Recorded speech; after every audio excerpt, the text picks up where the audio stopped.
ప్రభువైన యేసుక్రీస్తు పరిశుద్ధ నామములో వన్ గాడ్ వన్ వే ప్రేక్షకులకు నా హృదయపూర్వక వందనాలు. మరి ఈ ఛానల్ ద్వారా మీరు సత్యవాక్యం నేర్చుకుంటున్నారు.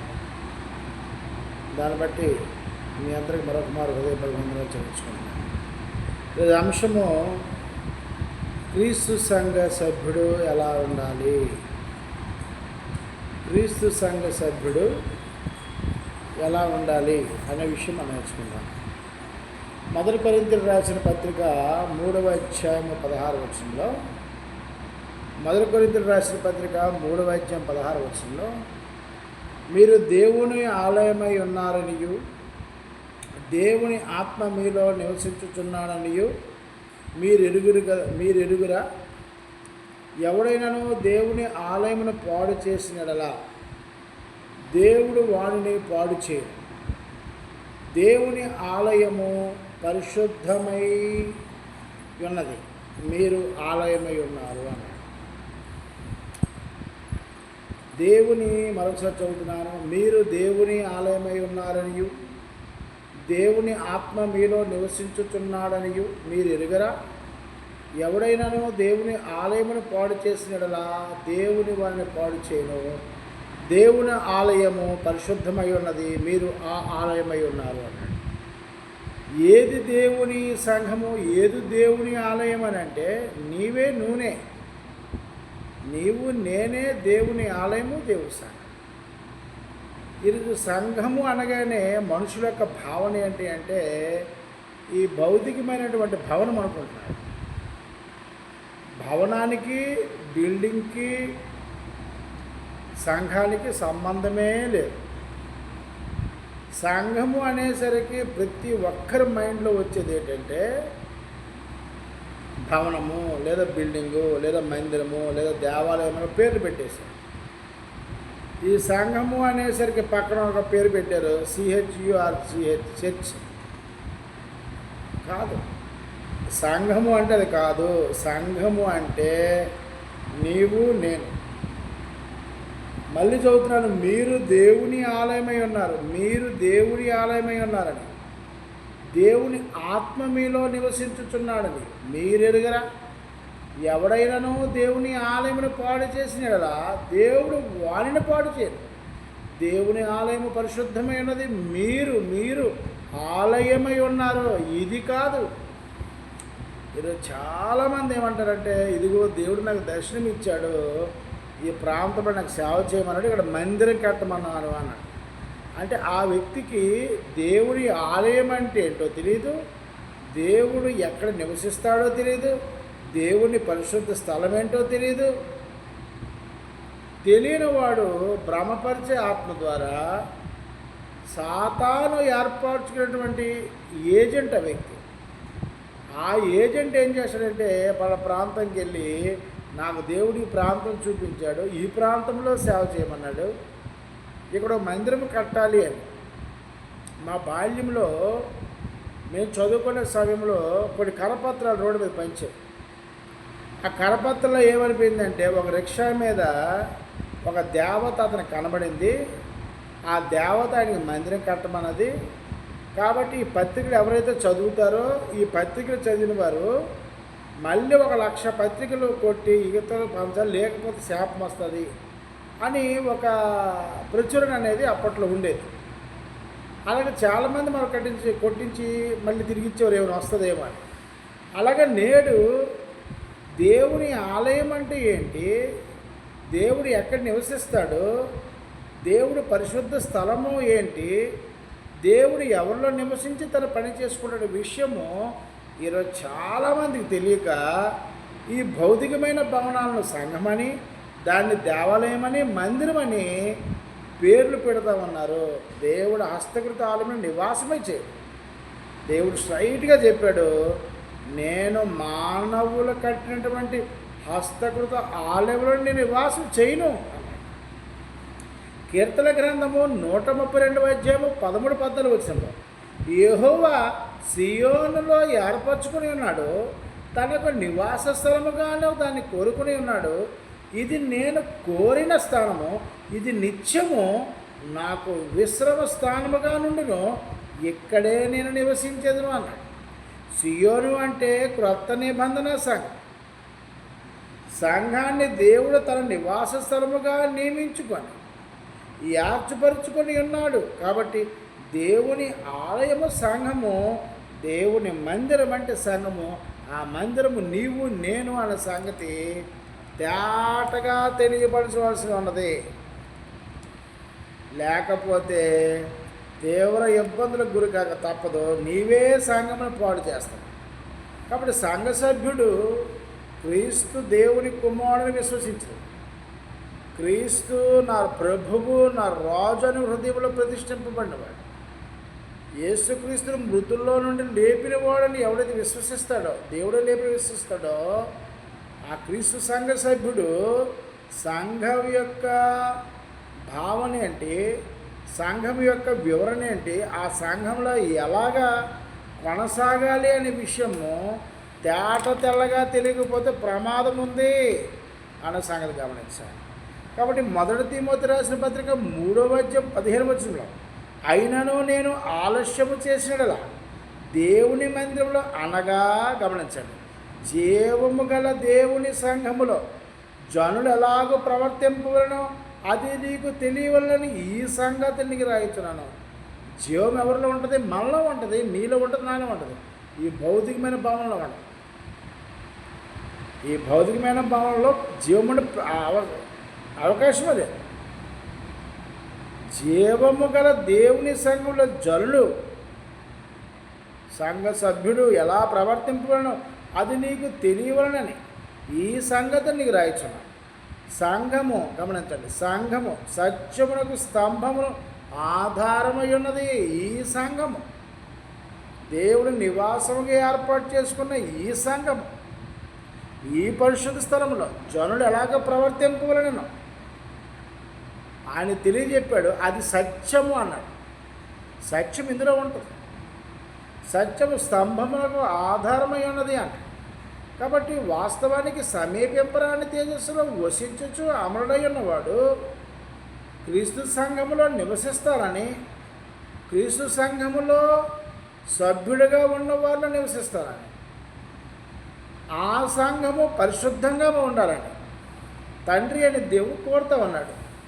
ఎఫెసీయులకు రాసిన పత్రిక 2:20 క్రీస్తు యేసే ముఖ్యమైన మూలరాయి ఉండగా,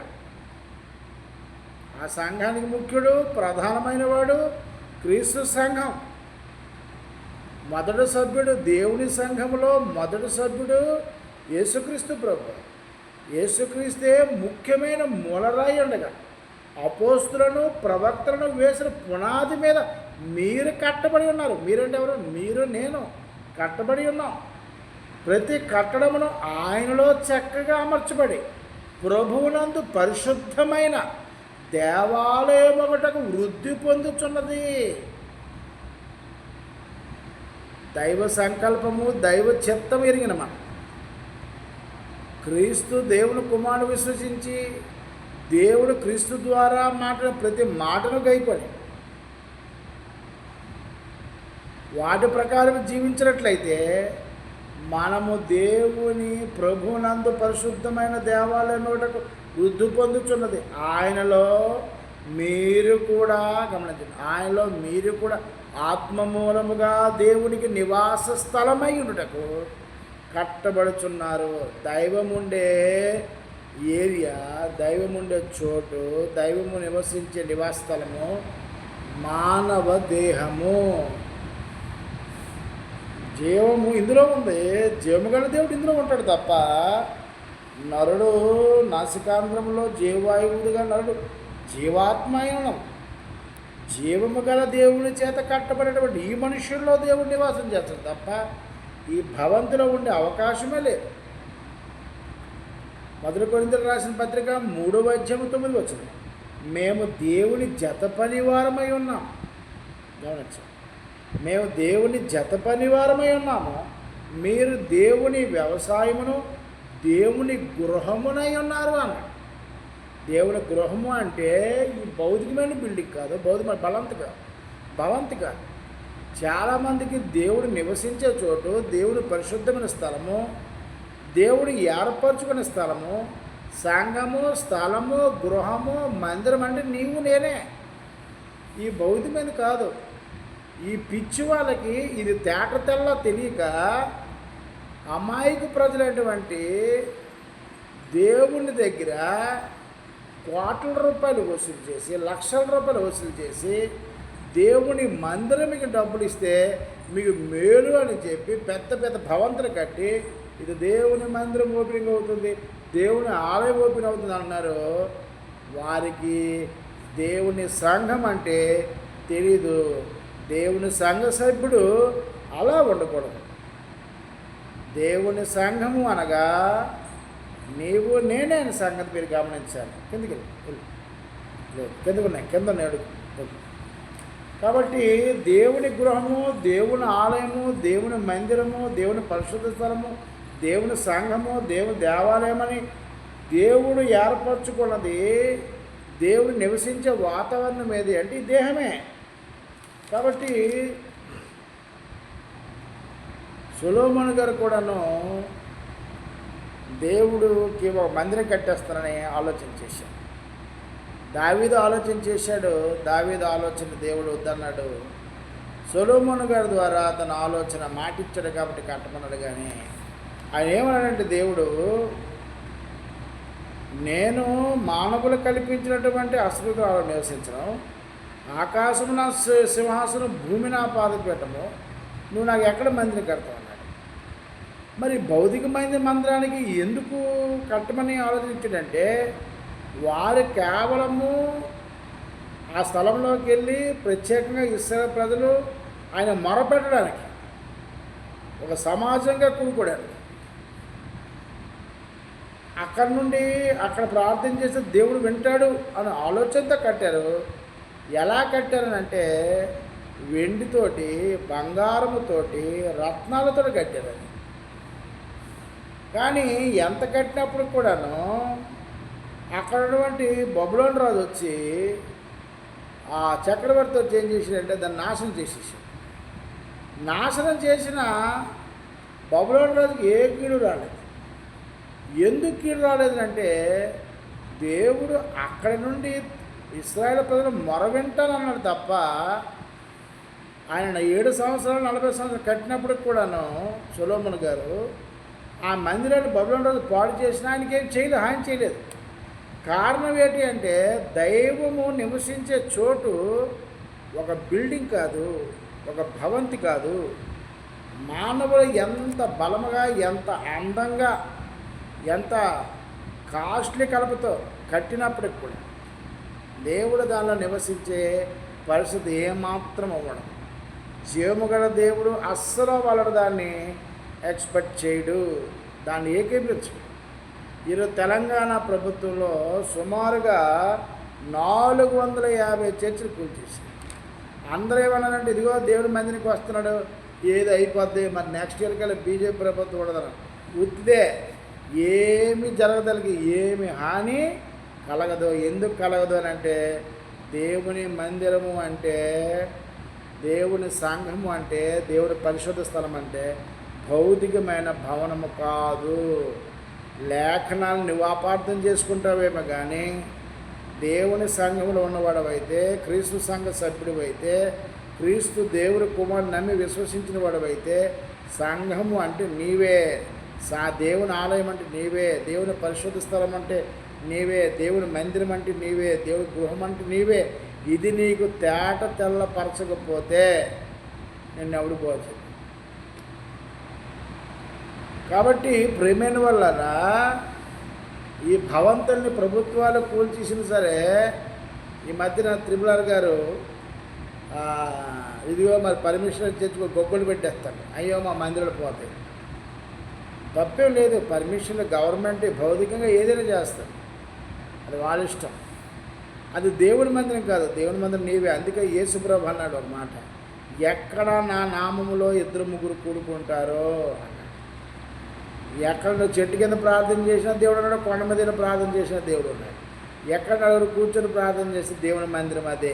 ఎందుకంటే స్థలం కాదు అది, వ్యక్తిగా నీలో ఉంటాడు దేవుడు, నీలో ఉంటాడని సంగతి తెలియక మనుషులు బాధపడతా ఉన్నారు. అపోస్తల కార్యములు 20 వచ్చింది. అపోస్తల కార్యములు 20 వచ్చింది.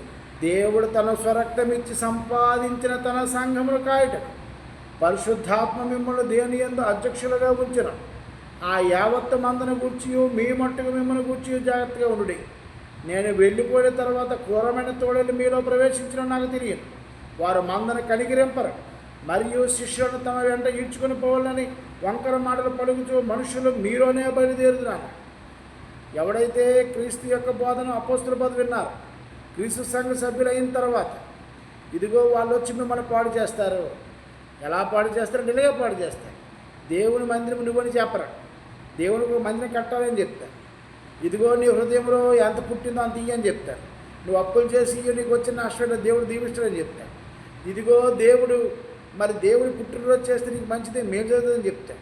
ఇదిగో దేవుని దశంభాగంలో ఆయన ఇవ్వకపోతే నీకు ఏమి ఇవ్వడం అని చెప్తారు. వాళ్ళు ఎవరంటే క్రూరమైన తోడేళ్ళు మీలో ప్రవేశించిన వాళ్ళు మీ నుండే బయలుదేరుతారు అన్న. వాడు దేవుని సంఘం మీద, దేవుని మందిరం మీద, దేవుని పరిశుద్ధ స్థలం మీద, దేవుని గృహం మీద, దేవుని ఆలయం మీద తెలియనివాడు. అలాంటి వారు మీలో నుండే బయలుదేరుతారు. బయలుదేరి లేనిబడి అని చెప్తారు. సంఘం అని నిన్ను పాడు చేసేస్తాడు పూర్తిగా. వాడు భుక్తి కొరకు, వాడు కడుపు కొరకు, వాడి భార్యని బిడ్డలను గొప్ప స్థితిలో ఉంచడానికి నిన్ను వాడుకుంటాడు. నిన్ను పాడు చేసి తన లోకంలో అభివృద్ధి అవుతూ ఉంటాడు. దేవుడు నన్ను దీవించాడు అని చెప్తూ ఉంటాడు. సంఘ సభ్యుడిగా నువ్వు ఎలా ఉండాలంటే ఆలోచన చెయ్యాలి. అయ్యో ఇది కదా నేను దేవుని గృహము, నేను కదా దేవుని ఆలయము, నేను కదా దేవుని పరిశుద్ధ స్థలము, నేను కదా దేవుని సంఘము. కాబట్టి నేను ఎలా బ్రతకాలి, ఎలా జీవించాలని నా ప్రభు సెలవిచ్చిన కదా అపోస్తుల ద్వారా. అపోస్తుల బోధన చాలా జాగ్రత్తగా వినాలి. అపోస్తుల బోధన బాగా అధ్యయనం చేయాలి. అపోస్తుల బోధను సరిగ్గా వినాలి. మంచి వర్తమానికుల దగ్గరికి నేర్చుకోవాలి. మొదటి తిమోతి రాసిన పత్రిక 4:1 వచ్చిన అయితే గమనించాలి. అయితే కడవరి దినములలో కొందరు అబద్ధీకుల, అందరూ కాదు కొందరు అబద్ధీకుల వేషధారణ వలన మోసపరచు ఆత్మయందును దెయ్యముల బోధ ఎందును లక్ష్మించి విశ్వాసభ్రష్టులైన ఆత్మతేటగా చెప్పుచున్నాడు అన్నాడు. విశ్వాసభ్రష్టత్వము దానివలన సంఘం పాడైపోద్ది.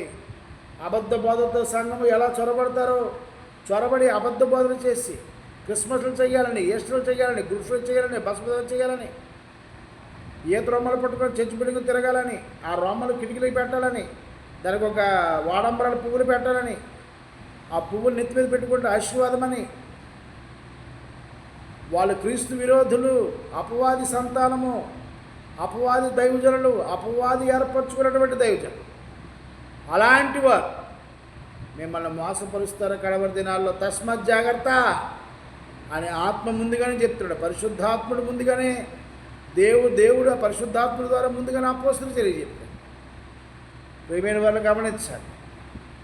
వారికి వాక్యం రాదు, దేవుడు ఎవరో తెలియదు, యేసుక్రీస్తు ప్రభు ఎవరో తెలియదు, దేవుని ఎలా ఆరాధించాలో తెలియదు, దేవుని ఆరాధించే పద్ధతి తెలియదు, దేవుని రూపము తెలియదు, దేవుని సంఘం అంటే తెలియదు, దేవుని ఆలయం అంటే తెలియదు, దేవుని పరిశుద్ధ స్థలం అంటే తెలియదు, దేవుని గృహం అంటే తెలియదు. మొదటి తిమోతి రాసిన పత్రిక 6:20 ఓ తిమోతి, నీకు అప్పగింపడిన దానిని కాపాడి అపవిత్రమైన ఒట్టి మాటలకు జ్ఞానమని అబద్ధముగా చెప్పిన విపరీతవాదములను దూరముగా ఉండము. లోకములో జ్ఞానమని చెప్పుకున్నది అది ఏది జ్ఞానము కాదు, అది దైవ జ్ఞానం కానే కాదు, అజ్ఞానం. అది విపరీతమైన వాదములు లేనివి చెప్పేవారు. ఎవరో సినిమా యాక్టర్లు తీసుకొస్తారు, ఎవరో రాజకీయ నాయకులు తీసుకొస్తారు, ఎవరో లోకవేపు గణులు తీసుకొచ్చి క్రీస్తు బోధన ఆపాదించి దాన్ని తగిలించి చెప్తారు, ఇదిగో దేవుడు గొప్ప చేసిన కదా అని చెప్తారు. కాబట్టి అలాంటి మాటలు నమ్మొద్దు అని గ్రంథకర్త ఒకటో శతాబ్దంలో చెప్తారు. భవిష్యత్తులో జరగబోయే కార్యాచరణ, భవిష్యత్తులో సంఘాన్ని పాడు చేసే వ్యక్తులు మీ మధ్యకు వస్తారు. వారు క్రూరమైన తోడేళ్ళు, వారి సంఘాన్ని కనికరింపరు, వాళ్ళకి ఏమి రాదు. 2 తిమోతి రాసిన పత్రిక 2:16-18 వచ్చినారు. అపవిత్రమైన ఒట్టి మాటలు విముఖుడవై ఉండుము, అట్టి మాటలాడువారు మరి ఎక్కువగా భక్తిహీనులగుదురు. కొరుకు పండు ప్రాకినట్టు వారి మాటలు ప్రాకును అన్నాడు. అపవిత్రమైన మాటలు, దేవుడికి దైవము చెప్పినటువంటి విషయాలు, దేవుడు బోధించినటువంటి విషయాలు, ఆ విషయాలు ఎవడైతే వింటాడో ఆత్మీయంగా జబ్బైపోతాడు. నీవనే సంఘము, నీవనే దేవుని గృహము, నీవనే దేవుని పరిశుద్ధ స్థలం, నీవనే దేవుని ఆలయము, నీవనే దేవుని సంఘము పూర్తిగా పాడైపోతుంది. ఆత్మీయంగా జబ్బైపోతే భౌతికంగా జబ్బైపోతుంది. కాబట్టి ఒకరి ద్వారా ఒకరి అంటురోగాలు ఒకరి ద్వారా ఒకరికి సోకినట్టు ఆ వ్యాధులు ఈ అబద్ధ బోధల ద్వారా, కల్పించిన బోధల ద్వారా, ఈ బోధలు ఒకరికి లోకమంతా చుట్టేశాయి. పూర్తిగా లోకమంతా చుట్టేశాయి. ప్రపంచం నలుమూలలు వెళ్ళిపోయింది ఈ అబద్ధం. దేవుని ఆలయం అంటే తిరిగిన ప్రజలు ఈరోజు కోట్ల మంది ఉన్నారు. దేవుని సంఘం అంటే తిరిగిన ప్రజలు కోట్ల మంది ఉన్నారు. దేవుని పరిశుద్ధ స్థలం అంటే తిరిగిన ప్రజలు కోట్ల మంది ఉన్నారు. దేవుని గృహము అంటే తిరిగిన ప్రజలు కోట్ల మంది ఉన్నారు. నేటికి దేవుని పేరు తిరిగిన క్రైస్తవులు చాలామంది ఉన్నారు. దేవుని రూపము తిరిగిన క్రైస్తవులు చాలామంది ఉన్నారు. తండ్రి ఎవరో, కుమారుడు ఎవరో, పరిశుద్ధాత్ముడు ఎవరో తేట తెల్లని తిరిగిన ప్రజలు కోట్ల మంది ఈరోజు లోకంలో ఉన్నారు. ఆ సంఘం పాడైపోద్ది. సంఘ సభ్యుడా గమనించు, ఏ బోధలు వింటున్నావు నువ్వు? ఏ బోధ చెప్పేవాడి దగ్గరికి వెళ్ళి కూర్చుంటావన్నావు? ఏ బోధ చెప్పేవాడి దగ్గరికి వెళ్ళి వందనాలయ్య గారు అని పలకరిస్తావన్నావు? వాడు భ్రష్టుడు, వాడు అపవాది అనుచరుడు. ఈరోజు చాలామంది ఇప్పటికీ క్రీస్తు సంఘమని గోడు పెట్టుకుంటున్నారు, కానీ చేసేవన్నీ కూడా సాతాను చెప్పిన బోధన అనుసరించి చేస్తారు. దయతో మీరు గమనించండి. అపోస్తలుల ద్వారా ఇవ్వబడింది ఎవడు ఏది చేసినా సరే వాడు క్రీస్తు సంఘ సభ్యుడినే కాదు, వాడు దేవుని సంఘమే కాదు, అది వాడు దేవుని పరిశుద్ధ ఆలయమే కాదు, దేవుని గృహం అంతకంటే కాదు. కేవలం లోకంలో చలావణ అవుతున్నాడు, కానీ వాడికి తీర్పు చాలా వేగంగా ఉంటుంది. యోధా రాసిన పత్రిక 1:3 యోధా రాసిన పత్రిక 1:3 ప్రియులారా, మనకందరికీ కలిగడు రక్షణ గూర్చి మీకు రాయవలని విశేషాక్తి కలవాలని ప్రయత్నపడుచుండగా పరిశుద్ధులు ఒక్కసారే అప్పగించిన బోధ నిమిత్తము మీరు పోరాడమని మిమ్మల్ని వేడుకొనిచ్చు మీకు రాయవలసి వచ్చిన అన్నాడు. పరిశుద్ధులు ఒక్కసారే అప్పగించిన బోధ, ఒక్కసారే అప్పగించిన బోధ. 100 సార్లు 100 బోధలు దేవుడు ఇవ్వలే, మనుషులకు బోధ ఇవ్వలే, ఒకే బోధ. ఎందుకు ఇచ్చాడంటే రక్షణ పొందుకోవడానికి. రక్షణ ఎప్పుడైతే ఆ వ్యక్తి పొందుకుంటాడో ఆ వ్యక్తి దేవుడి ఆలయమును, గృహమును, దేవాలయమును, సంఘములో ఉన్నాడు. ఆ వ్యక్తిలో దైవం నివసిస్తాడు. అందుకు దైవము ఒకే బోధ ఇచ్చాడు. మన ఎక్కడో కాశీబొగ్గులో క్రీస్తు సంఘం ఉందట. ఆ సోదరుడు రాత్రిపూట అవేవో లాటరీ టికెట్లు తీస్తాడు, వాగ్దానాలు, క్రిస్మస్లు చేస్తాడట, అన్నీ చేస్తాడు. ఏమన్నా క్రీస్తు సంఘం అంటాడు. ఎట్టి పరిస్థితుల్లో క్రీస్తు సంఘం సభ్యుడే కాదు. ఆయన వెంబడించే వారందరూ కూడా భ్రష్టులే. వాడు అపవాది ఏజెంట్, అందులో ఏ డౌటు లేదు. నువ్వు పేరు పెట్టుకున్నంత మాత్రం కాదు. అపోస్తులకు అప్పగింపడిన ఒక పరిశుద్ధులకు ఒక్కసారి అప్పగింపడిన బోధ, ఆ బోధ తారుమారు చేసావా, దైవం నీలో నివాసం వచ్చాడు. ఏ బోధ అయితే విన్నావో ఆ బోధలో నువ్వు నిరీక్షణ, ఆ బోధ కొరకు ప్రయాసపడి, ఆ బోధ కొరకు పోరాడమంట. అది రక్షణకరమైన బోధ. అలా రక్షింపడిన వ్యక్తిలో దైవము నివసించే బోధ. అందుకు 2 దశలకు రాసిన పత్రిక 3:6 సహోదరులారా, మావన పొందిన బోధ ప్రకారము కాక అక్రమంగా నడుచుకొని ప్రతి సహోదరి యొద్ద నుండి తొలగిపోవాలని మన ప్రభు అయిన యేసుక్రీస్తు పేరట మీకు ఆజ్ఞాపించుచున్నాము అన్నాడు. తొలగిపోండి. వాడు ఏ బోధ అయితే ఉన్నాడో ఆ బోధను తొలగిపోయాడు. లోక సంబంధమైన మూలపాఠాలు తెచ్చి సంఘంలో ప్రవేశపెట్టాడు. ఆ సంఘాన్ని ఎప్పుడో పాడు చేసేసాడు. నువ్వు ఆడు ఎలాగో పాడైపోయాడు, నీవు కూడా పాడైపోకుండా ఉండాలంటే ఇమీడియట్గా వాడు తొలగిపోకుండా ఇంకా నా దైవజనుడు, ఇంకా ఆయన నాకు బాప్తిజం ఇచ్చాడు, ఇంకా ఆయన పెద్ద పాట వేసాడు అంటావంటే నీవు కూడాను ఆజ్ఞాతిక్రమ చేసి ఉన్నావు. అసలు దైవమే నీలో లేడు. దేవుని గృహము, దేవుని సంఘము, దేవుని పరిశుద్ధము స్థలమైన నీలో దైవమే లేనప్పుడు నీకు ఆ దైవజనుడితో పనే ఉంది. అసలైన వాడే పోయాడు అనగా జీవము గల దేవుడు నీ నుండి బయటకు వెళ్ళిపోయిన తర్వాత దైవమే నీలో నివాసం చేయండిరా బాబు ఈ బోధ తారుమని చెప్పిన తర్వాత ఇంకా ఆడిని పట్టుకొని ఎందుకు వెళ్ళమంట? వారు చెప్పుదిరే కానీ చేయరు, బోధ చెప్పుదిరే కానీ వారు చేయరు. చెప్పని వాడు ఆచరించిన వాడితో నీకేం పని? సహోదరులారా, మా వలన పొందిన బోధ ప్రకారం కాక అక్రమంగా నడుచుకుని ప్రతి సహోదరి యొద్ద నుండి తొలగిపోలని మన ప్రభుని యేసుక్రీస్తు పేరిట మీకు ఆజ్ఞాపించున్నాను.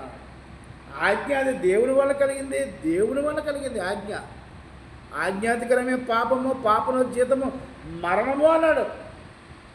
కాబట్టి ఆత్మ సంబంధంగా వర్ధిల్లాలి అంటే దేవుని నియమ నిబంధనలు తెలుసుకొని వాటి ప్రకారం జీవించడానికి అవి ఇవ్వబడ్డాయి తప్ప ఆజ్ఞలు నువ్వేదో నీకు అనుకూలంగా బోధించు. లోకంలో మనుషులు మెప్పు కొరకు, జన సమీకరణ కొరకు, జనాలను పోగు చేసుకోవడానికి ఆ బోధ ఇవ్వలేదు. ఏ వ్యక్తి అయితే యేసు దేవుని కుమారుని నమ్ముతాడో, యేసుని తండ్రి అయిన దేవుడు మృతుల్లో లేపులని తన హృదయమందు విశ్వసిస్తాడో, నా రాజు అని ప్రతిష్ఠించుకుంటాడో ఆ వ్యక్తి దేవుని సంఘము సభ్యుడయ్యాడు. అనగా దేవుని ఆలయమై ఉన్నాడు, దేవుని గృహమై ఉన్నాడు, దేవుని పరిశుద్ధ స్థలమై ఉన్నాడు, దేవుని సంఘమై ఉన్నాడు. నీవు లోక సంబంధమైన మూలపాఠాలు తెస్తే నీ సంఘము ఎలా పాడైపోతారంటే దేవుని ఆజ్ఞలు ఎవడైతే పాటించడం, దేవుని బోధ, అపోస్తుల బోధ, యేసుక్రీస్తు బోధ ఎవడైతే వినకుండా నిర్లక్ష్య పెట్టాడో దైవం ఆ వ్యక్తులు నివసించే పరిస్థితి లేదు. కొంతమంది ఆ సంఘాన్ని వ్యసన పరులుగా వాళ్ళు అయ్యారు. ఎలాగా దైవం వాళ్ళు నివసించడం. కానీ దేవుడు నివాసం చేయాలంటే దైవ ఆజ్ఞలు పాటించాలి. అది పరిశుద్ధమైనది, అది పరిశుద్ధ స్థలముగా ఉండుటకు ఆ బోధ నీలో పెట్టుకోమన్నాడు దేవుడు. పరిశుద్ధ స్థలముగా ఉండాలంటే దేవుని బోధ పరిశుద్ధమైన అది నీలో ఉంచాలి. 1 కొరింథీయులకు రాసిన పత్రిక 5వ అధ్యాయం 6వ వచనం, మీరు అతిశయపడటం మంచిది కాదు, పులిసిన పిండి కొంచెం ముద్దంతయు పులుసు చేయనని మీరు ఎరిగిరా అన్నాడు. మంచి ముద్దలో పులిసినది కలిపితే ఏమవుద్ది? పిండి అంతా పాడైపోతుంది. అలాగే సంఘము కూడా పాడైపోకుండా ఉండాలంటే తాము పులిసిన పండుకుండా చూసుకోవాలి. ఏమిటి పులిసిన పండు అంటే మన ప్రాచీన స్వభావం. ఏదైతే ప్రాచీనంలోగా మనం చేశామో తప్పులు, పండగలు, ఆచారాలు ఒకటి కాదు, ఇవన్నీ మళ్ళీ ఇక్కడికి వచ్చిన తర్వాత కూడా చేస్తే పరిశుద్ధంగా ఉంటూ వాటిని ఆచరిస్తే పులుసున పిండి ముద్దలాగా అయిపోయిన పాడైపోయి పరిస్థితుంది. అలాగే కొలస్సీయులకు రాసిన పత్రిక 1:21 మరియు గత కాలమందు దేవునికి దూరస్తులను మీ దుష్క్రియల వలన మీ మనసులో విరోధ భావం గలవారు ఉండిన మీరు మిమ్మల్ని కూడా అన్నారు. అంటే దేవునికి దూరస్తులు ఎందుకు ఏమైపోయాము? గతంలో మనం చేసిన బలహీనతను బట్టి, మనం చేసిన పాపమును బట్టి మనం దేవునికి దూరస్తులు ఉన్నాం. ఇప్పుడు దేవునికి దగ్గర అవ్వాలి అంటే దేవుడు అప్పగించినటువంటి లోక సంబంధమైన మూలపాట, పండగలు, ఆచారాలు ప్రతిదానికి అనగా దేవుడు చెప్పని ప్రతి దానికి మనం దూరంగా ఉంటాం. క్రీస్తు ద్వారా ఏం మాట్లాడాడో ఏప్రిల్ రాసిన పత్రిక 1:1 ప్రకారం ప్రభు ద్వారా మనతో ఏం మాట్లాడాడో ఆ బోధ ప్రకారం జీవించాలి, ఆ బోధ ప్రకారం నడవాలి. మన బ్రతుకు జీవితం మార్చుకోవాలి. ఎందుకంటే ఈ దేహంలోనే దేవుడు నివాసమై ఉన్నాడు. దేవుడి పరిశుద్ధలం ఇది, దేవుని సంఘం అంటిది, భవంతి కాదు. అలాగే గలతీయులకు రాసిన పత్రిక 5:23 రోమిలకు రాసిన పత్రిక 6వ అధ్యాయం కూడా చదవండి. అలాగే ఎఫెసీయులకు రాసిన పత్రిక 4:22 కాబట్టి మునుపటి ప్రవర్తన విషయంలోనైనా మోసకరమైన దురాశల వలన చెడిపోవు మీ ప్రాచీన స్వభావం వదులుకొని నీతియు యథార్థమైన భక్తి గలవారై దేవుని పోలికగా సృష్టింపబడిన నవీన స్వభావాన్ని ధరించుకునేవారను అన్నాడు. నవీన స్వభావం అంటే కొత్త స్వభావము, క్రీస్తు గుణలక్షణాలు కలిగినటువంటి స్వభావము. ఈ గుణలక్షణాలు ఎవరిలో ఉన్నాయి? యేసుక్రీస్తు బోధల్లో ఉన్నాయి, అపోస్తుల బోధల్లో ఉన్నాయి. వాటిని మనం గైకొంటే మనకు నీతి ఏర్పడుతుంది. అప్పుడు దైవం మన నివాసం, లేకపోతే ఈ సంఘం పాడైపోతుంది. మొదటి కొరింథీయులకు రాసిన పత్రిక 11వ అధ్యాయం 16-17 వచ్చింది. ఎవడైనాను కలహప్రియుడిగా కనబడిన ఎడల మాలోనైనాను దేవుని సంఘంలో ఇట్టి ఆచారం లేదని వాడు తెలుసుకోలేవన్నాను. కాబట్టి దేవుని సంఘాల్లో ఆచారాలు లేవు, వ్యవహారాలు లేవు. ఇది చేస్తే మంచిదా, అది చేస్తే మంచిదట అన్న ఆలోచన విధానం ఇక్కడ లేదు అని సంగతి గమనించాలి. రోమిలికి రాసిన పత్రిక 10వ అధ్యాయం 12 వచ్చింది. సహోదర ప్రేమ విషయంలో ఒకరికొకడు అనురాగగలవాడై ఘనత విషయంలో ఒకరికొకడు గొప్పగా ఎంచుకున్నాడు అన్నాడు. కాబట్టి దేవుని సంఘంలో ఉన్న వ్యక్తులు, దేవుని ఆలయముగా ఉన్న వ్యక్తి, దేవుని పరిశుద్ధ స్థలముగా ఉన్న వ్యక్తి ఏమనుకోవాలంటే, నాకంటే నా సోదరుడు గొప్పవాడు, నువ్వు తగ్గించుకో, నీ సోదరుని హెచ్చించు అనే భావన కలిగి ఉండాలి. ఫిలిప్పీయులకు రాసిన పత్రిక 2వ అధ్యాయం 3 వచనంలో కక్ష చేతనైనాను వృద్ధాతిశయము చేతనైనాను ఏమీ చేయక వినయమైన మనసు గలవారే ఒకరికొకడు తనకంటే యోగ్యుడిని ఎంచుచు అన్నాడు. అంటే నాకంటే నా తోటి సోదరుడు యోగ్యుడు అనే భావన కలిగి ఉండాలి. అప్పుడు దేవుని సంఘం అనగా నీలో దైవము నివసిస్తాడు. కాబట్టి రోమిలికి రాసిన పత్రిక 15వ వచనంలో కాగా బలవంతమైన మనమే సంతోషపరచుకొనక బలహీనుల దౌర్బల్యములను భరించుటకు భద్రమై ఉన్నాను. తన పొరుగు వారికి క్షేమాభివృద్ధి కలుగునట్లు మనలో ప్రతి వాడిని మేలైన దాని యందు అతన్ని సంతోషపరచవలను అన్నాడు. ఎవడైతే బలహీనుడిగా ఉంటాడో బలవంతమైన అతను సంతోషపరచాలి. అంటే దైవ కార్యక్రమాలు మన నుండే ప్రారంభించాలి. ఎందుకంటే దేవుడు మనలో ఉండి తన పని చేసుకుంటామన్నాడు, మనలో నివాసం ఉంటామన్నాడు దైవం. మత్తయి సువార్త 18:6 నా యందు విశ్వాసం ఉంచి ఈ చిన్నవాళ్ళు ఒకరిని అభ్యంతరపరచువాడు వాడు మెడకు పెద్ద తిరిగొట్ట రాయి కట్టబడిన వాడే మిక్కిలి లోతైన సముద్రంలో ముంచి వేయబడుట వాడికి మీరు అభ్యంతరముల వలన లోకమునకు శ్రమ, అభ్యంతరం రాక తప్పవు, కానీ ఎవరి వలన అభ్యంతరులు వచ్చిన ఆ మనిషి శ్రమ అన్నాడు. కాబట్టి ఇది ఏదో భౌతికమైన ఇల్లు కాదు, దేవుని ఇల్లు. ఇక్కడ దేవుని ప్రజలు ఉంటారు. క్రీస్తు ప్రభు తన రక్తముతో కనబడినటువంటి మనము అనగా మనుషులము ఉన్నాము. దేవుని సంఘంలో మనుషులు ఉన్నారు. ఈ సంఘాలు దేవుని ఆలయమై ఉన్నాయి. ఈ సంఘాలు దేవుని గృహములై ఉన్నాయి. ఈ సంఘాలు దేవుని పరిశుద్ధ స్థలములై ఉన్నాయి. ఈ పరిశుద్ధ స్థలంలో దేవుడు ఉన్నాడు. కాబట్టి ఈ స్థలాన్ని మనం పాడు చేస్తే దేవుడు మనల్ని పాడు చేసేస్తాడు. అనగా నిత్య నరకము, తప్పుడు అగ్ని ఆరదు, పురుగు సావదు. కాబట్టి ప్రియమైన వాళ్ళారా, క్రీస్తు సంఘం అని బోర్డు పెట్టుకున్నంత కాదు, క్రీస్తు సంఘం సభ్యుడిని అయిపోయినట్టు గొప్పతనం కాదు, కానీ సభ్యుడివైన నీవు దైవాజ్ఞ ఉన్నదనడు పాటించాలి. దేవుడు చెప్పిన నిబంధనల ప్రకారం వెళ్ళాలి. క్రొత్త నిబంధన చట్టాన్ని గౌరవించాలి. క్రొత్త నిబంధన చట్టంలో రాయబడే లేఖనానుసారంగా నువ్వు జీవించాలి. అప్పుడే నీలో దేవుడు ఉంటాడు, నువ్వు పరిశుద్ధులుగా ఉంటావు, దేవుడి గృహమై ఉంటావు, దేవుని ఆలయమై ఉంటావు, దేవుని సంఘమై ఉంటావు. లేదంటే నీలో నుండి పరమాత్ముడు వెళ్ళిపోతాడు. నీతో ఉన్నటువంటి నిబంధన, నీకు ఆయనకు ఉన్న నిబంధన తొలగిపోతుంది. అయితే గమనించండి, దేవుని సంఘ సభ్యుడిగా ఉన్న నిన్ను నీవు గొప్ప చేసుకోవడం కాదు, ఎదుటివాడిని గొప్ప చేయాలి. నిన్ను నీవు అతిశయించుకోవడం కాదు, నాకంటే వాడు యోగ్యుడు గొప్పవాడని నువ్వు వాడిని ప్రశంసించాలి. నువ్వు జ్ఞాని అనుకోకు, పక్కవాడే నాకంటే గొప్ప జ్ఞానవంతుడు అనుకోవాలి. ఎల్లప్పుడూ దేవుని యందు భయభక్తులు కలిగి ఉండాలి. ఒకే బోధలో నువ్వు పాడి పంపులైన నువ్వు ఆ బోధ ప్రకారమే నడవాలి, ఆ బోధనే కొనసాగాలి, ఆ బోధన గట్టిగా పట్టుకోవాలి. చెప్పండి, యేసుక్రీస్తు అధికారము కింద లోబడాలి. ఆయన హృదయ పరిపాలకుడు, ఆయన రాజు, నా ప్రభువు, ఈ జీవితం మాయింది అని ఆయన నిమిత్తం కొనసాగాలి. అప్పుడే నీకు నిత్యజీవం, అప్పుడే నీ సంఘం అనే నువ్వు కాపాడుకోగలవు. లేదా క్రూరమైన తోడుని పాడు చేసే ప్రమాదం ఉంది. దయతో గమనించు, గ్రహించు, సహించు, ఓపికతో ఉండు, లేఖనాన్ని గట్టిగా పట్టుకో, నేర్చుకో, చదువుకో, సత్యాన్ని ఇతరులకు ప్రకటించు. మీ అందరికీ ఎప్పుడు వేసుకొస్తున్న వందనం. ఈ వీడియో నచ్చితే లైక్ చేయండి, షేర్ చేయండి, కామెంట్ చేయండి. One God one way Palasa అనే ఛానల్ని సబ్స్క్రైబ్ చేసుకోండి.